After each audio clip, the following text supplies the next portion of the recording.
3ஆம் அதிகாரம். பிரியமானவர்களே, இந்த 2ஆம் நிருபத்தை இப்பொழுது உங்களுக்கு எழுதுகிறேன்.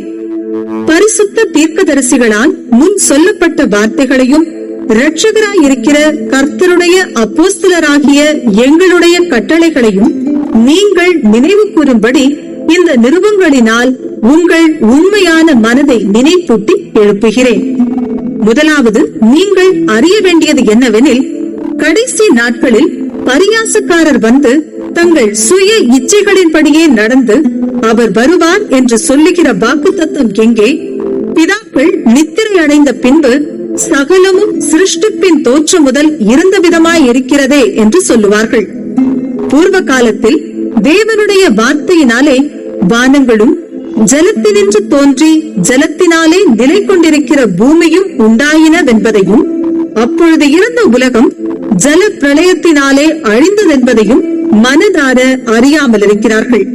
இப்பொழுது இருக்கிற வானங்களும் பூமியும் அந்த வார்த்தையினாலேயே அக்கினிக்கு இரையாக வைக்கப்பட்டு தேவ பக்தி இல்லாதவர்கள் நியாயம் தீர்க்கப்பட்டு அழிந்து போகும் நாள் வரைக்கும் காக்கப்பட்டிருக்கிறது. பிரியமானவர்களே, கர்த்தருக்கு ஒரு நாள் 1000 வருஷம் போலவும் 1000 வருஷம் ஒரு நாள் போலவும் இருக்கிறதென்கிற இந்த ஒரு காரியத்தை நீங்கள் அறியாதிருக்க வேண்டாம். தாமதிக்கிறார் என்று சிலர் எண்ணுகிறபடி கர்த்தர் தமது வாக்குத்தத்தத்தை குறித்து தாமதமாயிராமல், ஒருவரும் கெட்டு போகாமல் எல்லாரும் மனம் திரும்ப வேண்டும் என்று விரும்பி நம்மேல் நீடிய பொறுமையுள்ளவராயிருக்கிறார். கர்த்தருடைய நாள் இரவிலே திருடன் வருகிற விதமாய் வரும்.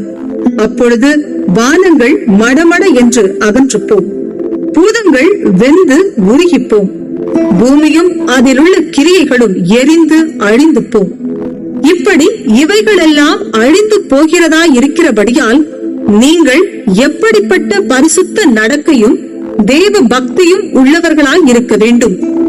தேவனுடைய நாள் சீக்கிரமாய் வரும்படிக்கு மிகுந்த ஆவலோடே காத்திருங்கள். அந்த நாளில் வானங்கள் வெந்து அழிந்து பூதங்கள் எரிந்து உருகிப்போம். அவருடைய வாக்குத்தத்தத்தின் படியே நீதி வாசமாயிருக்கும் புதிய வானங்களும் புதிய பூமியும் உண்டாகும் என்று காத்திருக்கிறோம். ஆகையால் பிரியமானவர்களே, இவைகள் வர காத்திருக்கிற நீங்கள் கரையற்றவர்களும் பிழையில்லாதவர்களுமாய் சமாதானத்தோட அவர் சன்னதியில் காணப்படும்படி ஜாக்கிரதையாயிருங்கள். மேலும் நம்முடைய கர்த்தரின் நீடிய பொறுமையை இரட்சிப்பென்று எண்ணுங்கள். நமக்கு பிரியமான சகோதரனாகிய பவுலும் தனக்கு அருளப்பட்ட ஞானத்தினாலே இப்படியே உங்களுக்கு எழுதியிருக்கிறான். எல்லா நிருபங்களிலும் இவைகளை குறித்து பேசியிருக்கிறான்.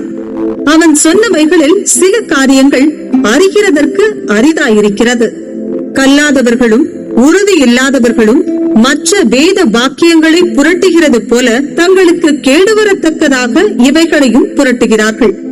ஆதலால் பிரியமானவர்களே, இவைகளை முன்னமே நீங்கள் அறிந்திருக்கிறபடியால் அக்கிரமக்காரருடைய வஞ்சகத்திலே நீங்கள் இழுப்புண்டு உங்கள் உறுதியிலிருந்து விலகி விழுந்து போகாதபடிக்கு எச்சரிக்கையாயிருந்து நம்முடைய கர்த்தரும் இரட்சகருமாகிய இயேசு கிறிஸ்துவின் கிருபையிலும் அவரை அறிகிற அறிவிலும் வளருங்கள்.